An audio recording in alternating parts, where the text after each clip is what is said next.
欢迎来到黎春正频道，请订阅频道，所以大家不要错过当天最热门的新闻。我们今天的时事通讯包括以下内容。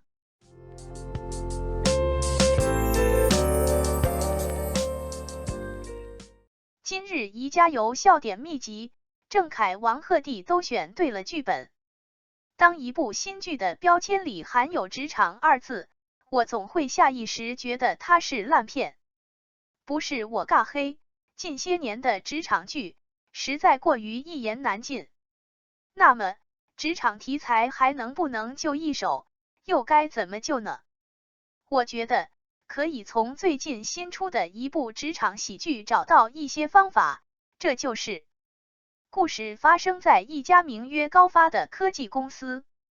这家能把高通和联发科捏一块的企业，自然不会是凡品。不过今天聊的不是大规模商战，而是最基层的员工。咱们的男主李天然是一个勤勤恳恳的企划部老员工，目前的人生目标是当上组长。为了实现目标，李天然削尖了脑袋往前冲，整体状态卷到飞起。可惜现实啪啪打脸，组长的位置还是让空降给占了。滑稽的地方在于，比起卷上天的李天然，空降组长的女主范思思不仅不卷，甚至是个反卷专业户。她单纯是因为前领导不当人，所以疯狂摆烂，从广告组组长的位置平调到传说中不加班的企划组。如今摸鱼摸出个死对头李天然，也是万万没想到。他更没想到的是，企划组确实不加班，但部门领导为了避开家庭琐事天天聚餐，并且还是 AA 制。这种变相加班，不仅占用时间，毫无意义，也大大增加了员工的生活成本。范思思内心那叫一个悔，这 TM 还不如广告组。与此同时，李天然为了战胜假想敌范思思，努力策划了一套新提案，只为让老板眼前一亮，拿回属于自己的组长之位。按照李天然的想法，搓手游一定要用大屏才爽，所以他提案新开一条大屏手机产线。当然，想法还没付诸实践，李天然的提案就因为大屏机跟平板产线重叠被否。对于李天然，这波肯定是毁灭性打击。但是范思思却看到了一线生机，他拿着老李的创意，发动自杀式提案，甚至更激进的表示，就应该拆掉平板产线，只保留大屏游戏手机。总之，只要能让领导觉得他是个异想天开的废物，他就能被发配回广告部。结果范思思激进的还挺对上头胃口，他的提案竟然因为合理的产线合并通过了。自此，范思思坐实了自己打死都不想干的企划组长位置。李天然呢，则坐实了他打死都不想干的企划副组长位置，并且因为范思思客观上剽窃了李天然的企划，这波不仅让两位组长矛盾激化，隐隐也让后者觉得自己有被针对到。比起误打误撞的范思思，李天然还有更多要头疼的事儿。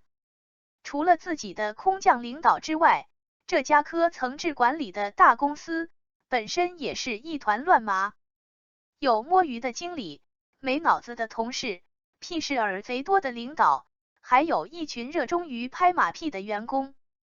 相比之下，只想凭业绩升个组长的李天然，总会显得格格不入。在李范二人斗气的同时，企划部还有一个人，白马帅。作为公司新进实习生，小白曾因误会被认为是董事长的外甥，但很快误会解除，小白并非老板家属，而是比高发更强的白马集团的未来继承人。简而言之，就是财阀家的小儿子。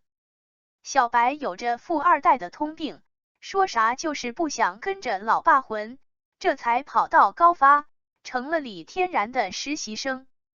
当然，以上内容，身为领导的李天然并不知情。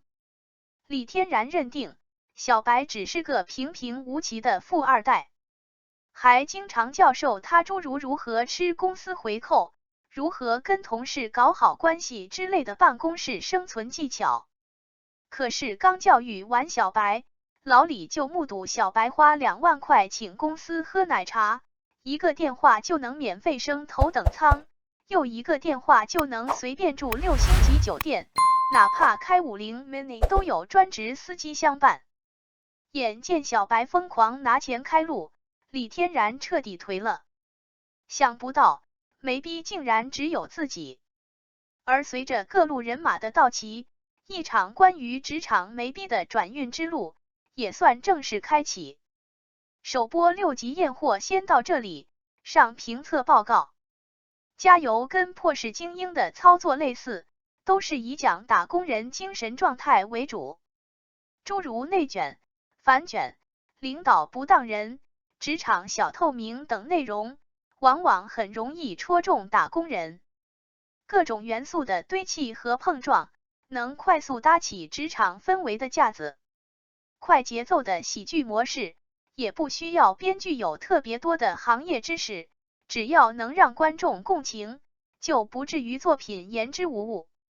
而我在聊破事精英的时候提过，它每集近50分钟的单元剧长度，容易把节奏拖慢，很多或剧本或表演的瑕疵也容易被凸显出来。拆分成单集10几分钟带主线的轻喜剧，效果可能会更好一点。来到加油，每集大概15分钟正片，外加一个3分钟左右的闪回彩蛋，期间迅速把笑点一字排开。较短的单集时长，令尴尬的感觉不会持续太久，就会进入下个篇章，这样会非常讨巧。接着来聊聊该剧存在的一些缺点。本剧的制作不算太精致，有些内容经不起推敲。造成这种局面，一方面是喜剧场景调度有硬伤，再加上剧中非常短视频的大开大合式演绎和台词，就算能做到神功大成，也不是每个观众都能接受的。另一方面，这部改编自韩漫高斯电子公司的作品，本土化和细节处理做得不算特别完善。像白马帅这个角色，作为一个亿万家产的大公子，原作里是其父要求他进入高斯电子公司锻炼，再回家继承财团。来到加油，变成了白马帅主动前往高发当实习生。我估计剧组应该想把职场小白和职场富二代揉到一块，用来表现这2个群体。但对比原作设定反转了，人物剧情却没有修正，就会显得小白过于呆板，不真实。同样，原作中男主李相直及本作李天然，还有个不太会说韩语的印度裔合租室友阿奇兹。阿奇兹的存在，补充了李相直的性格塑造和生活状态，也把话题延伸到了灵活就业的打工人身上。可到我写稿为止，加油还没出现室友这个角色。另外，随着李天然与范思思感情线的展开，反正我个人是不太敢轻易判断后续剧情会如何发展。以上这些问题，对于比较注重细节的小伙伴来说，产生悬浮或者尬演的感觉，是情理之中的。总而言之，作为一部职场轻喜剧，今日宜加油的优缺点同样明显。作为电子榨菜，它笑料足够密集，节奏足够快。对于打工人的心理刻画和对职场乱象的讽刺简单易懂，一些热点元素的运用，以及打工人精神状态的描写，也值得被同行拿来参考。但部分人物设定放在韩国社会挑不出大毛病，搁在国内的话就会水土不服。同时，目前播出的剧集里，缺乏诸如破世精英第5、第10集那种特别锋利的回目，限制了他拔高上限的可能，也会被很多观众认为是蜻蜓点水，味道不够。目前看来，如果你不介意抓马情节，拿今日宜家游下饭图一乐，指定是没问题的。至于这部剧能否更进一步，还得看后续剧本有没有能刺穿打工人心窝的狠活儿了。关于今日宜家游就先说这么多，感谢您观看视频。如果您觉得本时事通讯有用，请不要忘记点赞、评论和订阅。祝您生活愉快，充满活力。再见。